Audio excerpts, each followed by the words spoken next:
오늘 나온 뉴스들 언박싱 해드립니다. 기자 언박싱. 오늘은 헤럴드 경제 배돈 기자 나왔습니다. 어서 오십시오. 안녕하십니까. 코로나 이야기부터 해보죠. 사찰 관련 집단 감염 여파로 광주에서도 다수의 감염자가 발생했습니다. 예, 그렇습니다. 일단 오늘 0시 기준으로 코로나19 확진자는 43명이 늘어서 누적 12,800명이 됐습니다. 지난 주말 휴일 이틀간에 이제 합계 113명을 기록하면서 이제 일일 신규 확진자 수가 4월 초 이후에 가장 큰 증가폭이었는데 월요일이었던 어제 42명 좀 내려간 데 이어서 오늘도 40명 초반대를 유지하긴 했습니다. 지역 발생이 23명, 해외 유입이 20명이고요. 아까 말씀하신 것처럼 우려스러운 게 이제 광주와 대전 등 비수도권 지역에서의 확산세입니다. 신규 확진자의 절반 이상은 여전히 수도권에서 나오고는 있는데 이제 뭐 대전이나 광주 다른 지역에서도 연일 좀 확진자가 나오고 있는데요.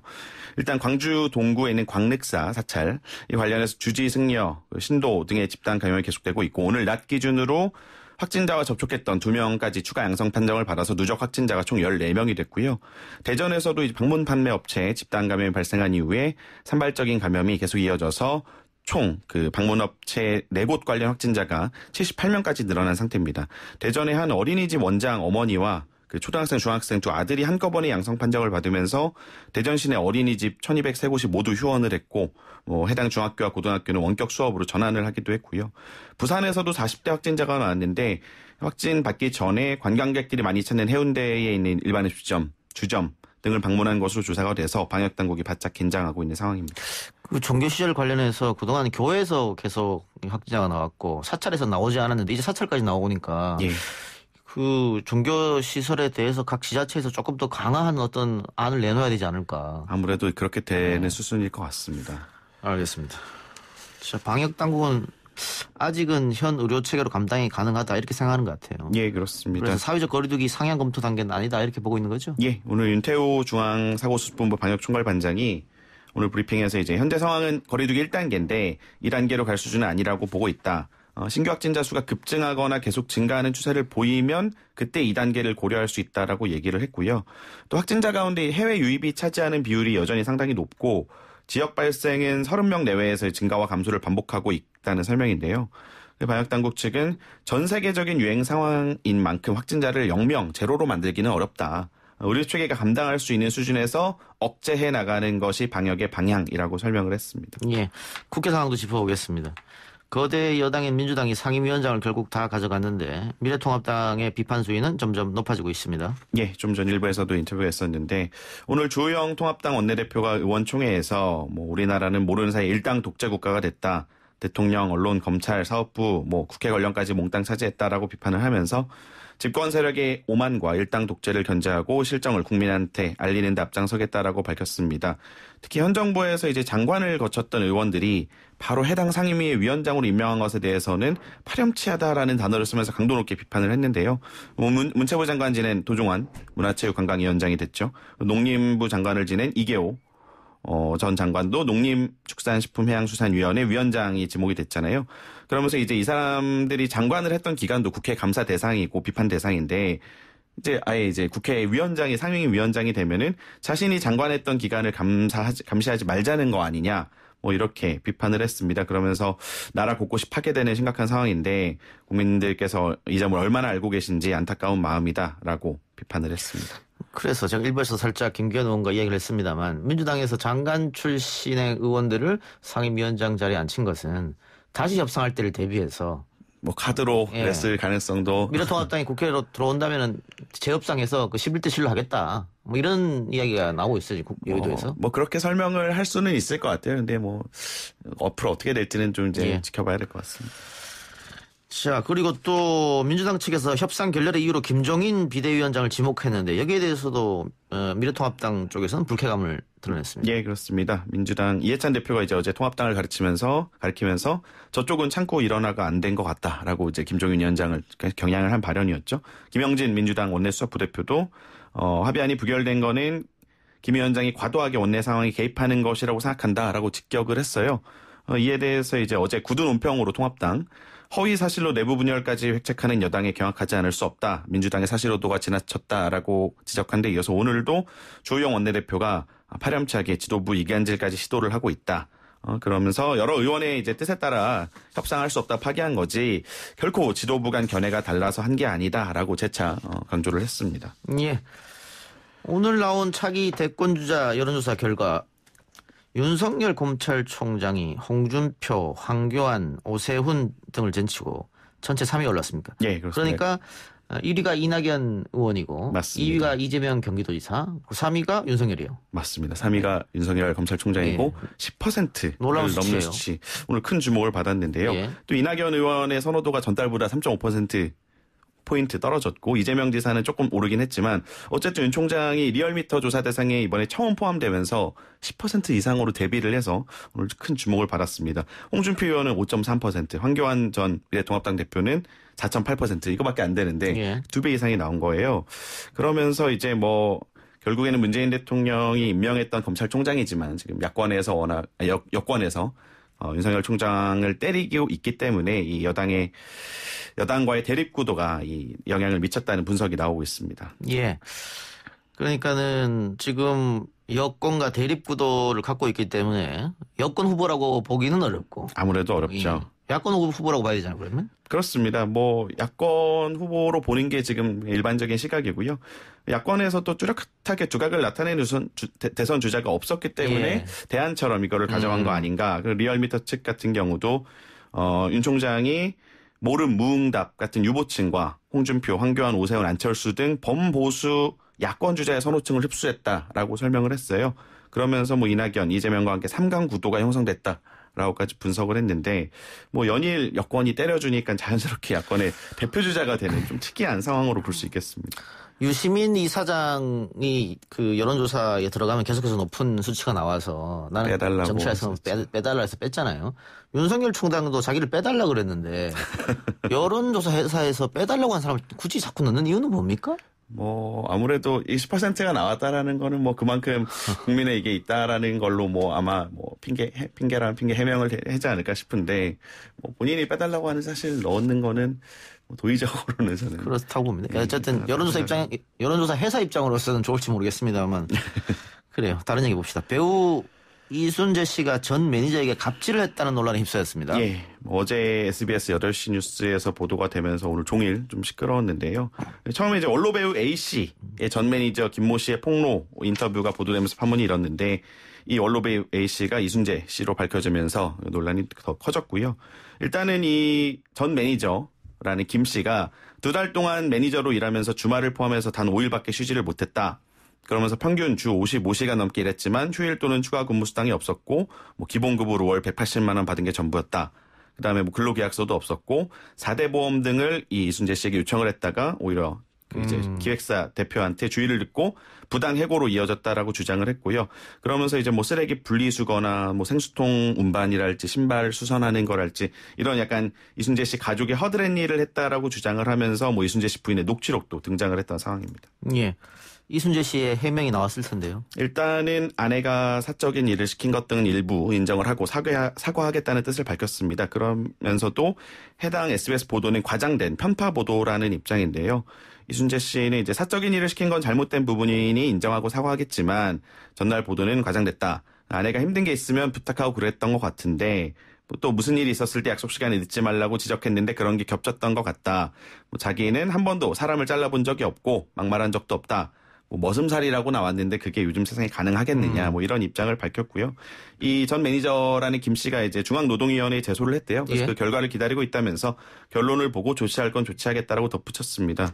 예. 그런데 이순재 씨의 다른 또 전 매니저가 SNS에 글을 올렸습니다. 어떤 내용이었어요? 그렇습니다. 아무래도 이제 기사가 나오면서 이순재 씨에 대한 비난 여론이 높아지고 있었는데 이 전에 매니저를 1년 반가량 했다라는 예. 사람이 이제 자신 SNS에 글을 올렸습니다. 이분이 SBS에서도 코멘트가 나왔었어요. 배우 지망생인 전 매니저라고 코멘트가 나왔었는데 이게 자기 같으니까 이게 자신으로 보이는데 나는 그렇게 인터뷰를 한 적이 없다. 뭐 허드렛 일까지 시켜서 너무 악에 바쳤다라는 게 나왔었는데 자기는 그런 말을 한 적이 없고 이제 아무래도 연로한 두 분만 생활하다 보니 도움이 필요한 부분이 있었고, 뭐 생수병이나 무거운 물건은 제가 당연히 옮겨드렸고, 지급을 오가면서 분리수거를 가끔 해드린 것도 사실이긴 하다. 뭐 하지만 뭐 해달라고 하지 않아도 무거운 물건 들어드릴 수밖에 없지 않느냐. 자기는 이게 노동착취라고 생각하지는 않았다. 뭐 이런 식의 내용입니다. 그러면서 뭐 이순재 선생님이 누굴 머슴처럼 부리거나 부당하게 대우할 뿐이 아니다. 뭐 이렇게 좀 이순재 씨를 감싸는 내용이 올라왔습니다. 예. 하나만 더 해보죠. 예. 내일부터 대형마트와 편의점에서도 비말 차단 마스크 구입이 가능하고요. 예. 초고속 인터넷이나 인터넷과 결합한 IPTV 유료 방송을 다른 사업자로 변경할 때는 기존 사업자에 별도로 해지 신청을 안 해도 되네요. 예, 내일 7월 1일부터 바뀌는 것들인데 일단 대형마트와 편의점에서 비말 침방울 차단용 마스크 판매를 일제히 개시를 합니다. 롯데마트는 장당 400원짜리 16만 장을 순차적으로 판매한다고 하고요. 뭐 이마트도 장당 500원, CU 편의점들도 이제 일제히 판매 나서는데 CU는 600원짜리, 뭐 세븐일레븐도 같은 가격에 예. 판다고 합니다. 지금 예. 뭐 라디오로 듣는 분들은 안 보실 때 보이는 라디오로 보시는 분들은 지금 제가 갖고 있는 거 이거 말씀하시는 거죠? 예. 뭐 이렇게 육안으로 봐서는 이게 딱 인증을 받은 건지 아닌지 생긴 게 하도 비슷해서요. 예, 그러니까 이런 식의 예. 이제 그 두꺼운 마스크 말고 가벼운 마스크. 예, 그래요. 맞습니다. 알겠습니다. 자, 그럼 오늘 이야기 여기까지 듣죠. 지금까지 기자 언박싱 배동 기자였습니다. 고맙습니다.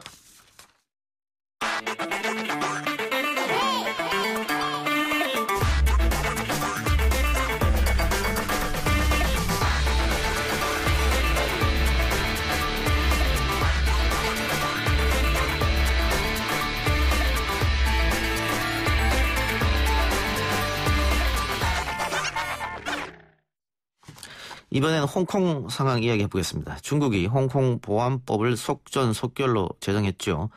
내일 7월 1일부터 질 걸로 보이고요. 중국 환구시보는 홍콩 보안법이 홍콩인들의 삶의 방식을 바꾸지 않고 언론의 자유를 포함한 어떤 법적 권리도 박탈하지 않을 것이다 라고 소개했습니다만 벌써부터 중화권 온라인 사이트에서는 일명 블랙리스트가 돌기 시작했습니다. 1호 체포 대상으로 조시아 웡이 거론되고 있죠. 중국 산동대 객자 교수인 우수근 교수와 함께 보다 자세한 이야기 나눠보겠습니다. 교수님. 네, 안녕하십니까. 우수근입니다. 네, 안녕하십니까. 자, 중국이 홍콩 보안법을 통과시켰는데 이례적으로 초고속 처리하다가 이 법 과정도 보통과 달랐습니다. 네, 그렇습니다. 원래대로라면은 몇 번에 걸쳐서 전인대 상무위원회에서 논의한 다음에 수개월이 지난 다음에 통과돼야 됩니다만 이번에는 지난 회의가 끝난 지 단지 8일 만에 전격적으로 통과됐습니다. 예. 그 이유는 두 가지 이유를 들 수 있을 것 같은데요. 먼저 상징적 의미를 고려한 것 같습니다. 무슨 말이냐? 중국이 7월 1일 홍콩으로부터 반환된 지 23주년이 되는 날입니다. 7월 예. 1일은. 예. 그러니까 중국으로서는 홍콩의 2차 주권 반환일인 7월 1일 전에 시행시킨다라는 상징적인 의미를 고려한 것이고요. 예. 두 번째로는 홍콩 입법회 선거를 고려한 것이라는 생각이 듭니다. 홍콩 입법회는 우리의 국회의원 선거에 해당되는데 올해 9월 6일로 예정되어 있습니다. 그런데 평상시대로라면은 9월 6일 전에 법이 통과되기가 쉽지 않습니다. 그런 상황에서 홍콩 입법회에서 반중파들이 승리해서 그 홍콩 국회를 장악하게 되면은 홍콩 보안법 통과가 쉽지 않을 수도 있습니다. 그렇기 때문에 그 전에 통과시킨다라는 그런 의미도 있어서 초고속으로 통과시켰다는 생각이 듭니다. 어쨌든 이 법이 통과됐기 때문에 홍콩이 반환되면서 약속했던 50년 동안 일국 양제를 하겠다. 이것은 무산됐다고 봐야겠네요. 이것이 매우 민감하고 파급력이 큰 사안이기 때문에 우리는 중립적으로 객관적으로 양측의 입장을 제대로 파악할 필요가 있습니다. 예. 홍콩 민주화 세력이라든가 반중 세력의 입장에서는 뭐 정치적인 자유가 제약되기 때문에 그렇게 말할 수도 있겠지만 예. 중국의 입장에서는 홍콩은 이미 국제법적으로 엄연한 중국의 영토입니다. 예. 그런데 이 중국의 영토에 일국 양제로 어느 정도의 자치를 50년 동안 보장해 주었는데 자치의 수준을 넘어서 분리, 독립, 분열하려고 하는 그런 움직임을 보인다면은 중국의 입장에서는 자신들의 영토를 1cm란 또 양보한다면 중국 국내의 역풍이 불 수밖에 없거든요. 예. 그렇기 때문에 중국으로서도 강경하게 대처할 수밖에 없는 그런 상황인 것이죠. 예. 근데 어쨌든 국제사회에서는 우려의 눈으로 바라보고 있습니다. 국제사회에서는 국제사회에서는 아무래도 서구적인 세력이 강하고 또 중국에 대해서 안 좋은 이미지가 강한 것이 현실이기 때문에 예. 홍콩 민주화라는 입장에서 바라보니까 그렇게 되는데 제가 말씀드린 것처럼 어느 나라도 자신의 영토를 1mm라도 양보한다라고 하는 것은요. 일단은 그 국가의 국민들이 그 정권을 가만히 두지 않을 것입니다. 지금 예. 중국의 입장에서는 홍콩이 중국의 땅인데 홍콩을 분열시키려는 움직임으로 보여지는데 가만히 있을 없는 것이죠. 예. 그런데 어쨌든 이 통과된 홍콩 보안법을 보면 그 소위 말하는 민주진영 인사들에 대한 탄압으로 이어질 수 있다. 뭐 이런 우려가 나오고 있거든요.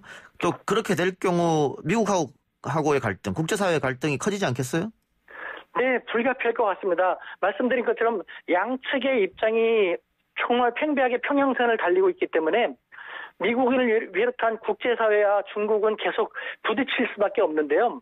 여기서 가장 안타까운 것은 그럼으로써 가장 피해를 보는 것은 홍콩 사람들입니다. 홍콩 사람들은 계속해서 혼돈과 불안 속에서 불안한 나날을 보낼 수밖에 없게 되겠죠. 예. 그래서 많은 홍콩 사람들이 뭐 대만이나 뭐 싱가폴 이쪽으로 뭐 이민 생각도 하고 있다 이런 얘기가 언론에서 나오던데 현지 분위기도 그렇습니까? 어떻습니까?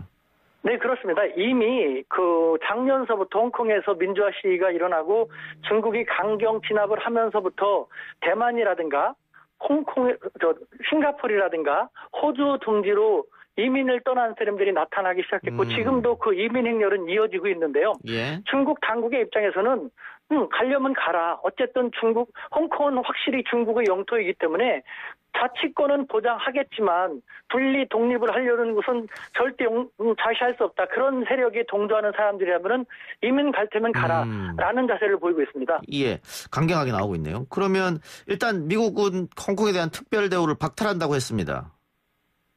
그렇습니다. 미국의 입장에서는 홍콩에 대한 특별 대우를 박탈한다고 하는데요.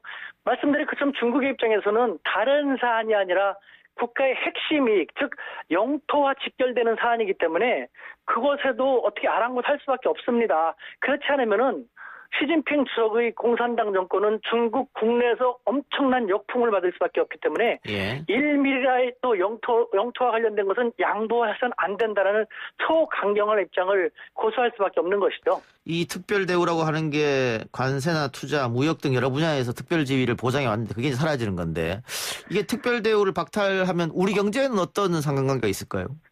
네, 일단은 국제사회로부터의 특별 지위가 박탈되면 홍콩의 경제가 그만큼 지금까지와는 좀 다른 양상을 보일 수도 있겠습니다만 예. 중국은 또 생각하는 것이 홍콩에게 그만큼 당근과 채찍 전략을 쓰는 것이죠. 예. 채찍, 강경한 자세뿐만 아니라 당근을 듬뿍 주려고 하는 것이죠. 홍콩이 이와 같이 분리 독립 세력에 의해서 경제가 나빠지는데 우리 본토인 중국에서는 홍콩에게다 막대한 경제 자금을 집중 투하함으로써 홍콩 경제가 이전보다 더 잘 나가게 할 수 있다라는 경제적인 선물 공세를 이미부터 기획하고 있는 상황입니다. 그래요. 그런데 지난번 홍콩이 민주화 시위했을 때 우리 정부가 입장을 내놓지 않았었습니다. 그건 뭐 중국 정부의 어떤 입장도 있고 하기 때문에 그런데요. 이번에는 어떻게 우리가 처신을 해야 될까요? 네, 제 생각으로는 말씀드린 것처럼 양측의 입장이 팽배하게 평행선을 달리고 있고 또 우리는 민주화 운동이라든가 5.18 등을 겪었습니다. 이런 상황에서 볼 때 홍콩 민주화 세력의 입장도 충분히 공감이 되고요. 또 하나 중국의 입장도 자신들의 영토를 지킨다라는 그런 측면에서는 할 말이 없기 때문에 중국 당국이 흔히 이럴 때 말하는 것처럼 양측이 대화와 타협을 통해서 원만히 해결되길 바란다는 어떻게 생각하면은 명백하게 한쪽의 입장을 드는 것보다는 예. 도리뭉실한 그런 입장 표명을 하면서 관망할 필요가 있다는 생각이 듭니다. 근데 이 중간에 또 미국이 껴서 지금 미국이 G7에서 G10이나 G11으로 확대한다는 것은 결국은 중국 견제용 아니냐 이런 해석이 많지 않습니까? 결국은 미국은 우리에게 손을 내민 건데 같이 견제해달라. 그렇다고 또 중국 견제에 함께 나서기도 뭐하고 우리가 참 애매한 상이 됐어요. 지금 말씀하신 것처럼 미국은 미국 국익의 극대화를 위해서 우리를 곤란하게 할 수 있는 상황인 것이고 또 우리는 중국의 입장도 이해하는 상황이기 때문에 그럴수록 우리 대한민국은 중견 강국으로서 국제사회의 안녕과 평화 그리고 국제협력이라는 기본 원칙을 토대로 해나간다. 그런 측면에서 볼 때 양측 문제이기 때문에 대화와 타협을 통해서 원만한 해결을 바란다라는 식으로 그래도 결연하게 우리의 입장을 전제해 나갈 필요가 있습니다. 한쪽으로 휩쓸려서는 절대 안 된다고 생각합니다. 한쪽 편을 들어서는 안 된다. 그렇습니다. 말씀드린 것처럼 개인적으로는 홍콩 민주화 세력의 입장이 충분히 수긍이 됩니다만 사실 경제적인 측면이라든가 현실적인 측면을 고려할 때 우리는 중국이라는 요소를 또 간과하기 쉽지 않지 않습니까? 또 예. 중국도 국토를 수호한다는 그런 상당한 명분이 있기 때문에 우리는 아무리 미국이 압력을 가한다 하더라도 어떤 한쪽의 입장에 치우치는 그런 모습을 보이는 것은 바람직하지 않다는 생각이 드는 것이죠. 예. 알겠습니다. 근데 지금 법안 통과 직후에 중앙권 온라인 사이트에서 반중 시위 앞장서온 인사 54명의 이름이 담긴 블랙리스트가 돌고 있다고 해요. 그러면서 조슈아 웡이 아마 1호가 될 것이다. 이런 얘기도 돌고 있다고 하는데 이거는 어떻게 소문에 불과한 것입니까? 어떻게 보세요? 그런 것이 충분히 있을 수 있다고 생각되는데 중국도 이것이 국제사회 초미의 관심사가 되고 있는데 바로 특별한 문제가 발발하지 않는 한 전격적으로 체포한다라든가 하는 것은 할 수가 없는 상황인 것이죠. 그러니까 예. 우리는 너무 팩트가 아닐 수도 있는 그런 문제에 좌우되지 말고 예. 상황을 관망해 볼 필요가 있다는 생각이 듭니다. 예. 그러면 일단 홍콩 시민들은 이 법에 대해서 반대가 더 많을 텐데 중국 본토에서는 찬성이 압도적으로 높습니까? 중국의 입장에서는 중국 본토에 있는 사람들의 입장에서는 예. 자신들의 국토를 수호하려고 자신들의 정부가 결연하게 국제사회와 대립을 하더라도 그런 자세를 보이고 있다 하니 정부를 지지할 수밖에 없는 그런 입장인 것이죠. 예. 그 인도하고 국경 분쟁도 있었지 않습니까? 최근에 중국이. 네, 그렇습니다. 예. 예. 그 부분은 어떻습니까? 국경 같은 경우는 금방 말씀드린 것처럼 어떤 나라도 아무리 예. 조그만 나라라도 1mm라도 국경을 영토를 양보한다라고 하면 정말 국내에 반발이 강경하게 나올 수밖에 없지 않습니까? 인도하고 국경도 중국도 아직 국경이 획정되지 않은 부분이 상당히 많습니다. 그래서 걸핏하면 중국은 인도뿐만 아니라 14개 국가 영토를 맞대고 있기 때문에 베트남하고도 그렇고 심지어는 북한하고도 영토를 확실히 획정되지 않았기 때문에 서로가 그 문제를 제기하지 않을 뿐이지 언제든지 영토 분쟁으로 비화될 우려가 있거든요. 그러니까 중국은 그만큼 큰 영토를 유지해야 되기 때문에 다른 나라로서는 고민하지 않아도 되는, 갖지 않아도 되는 엄청난 골치 아픈 문제를 지니고 있는 것이죠. 예.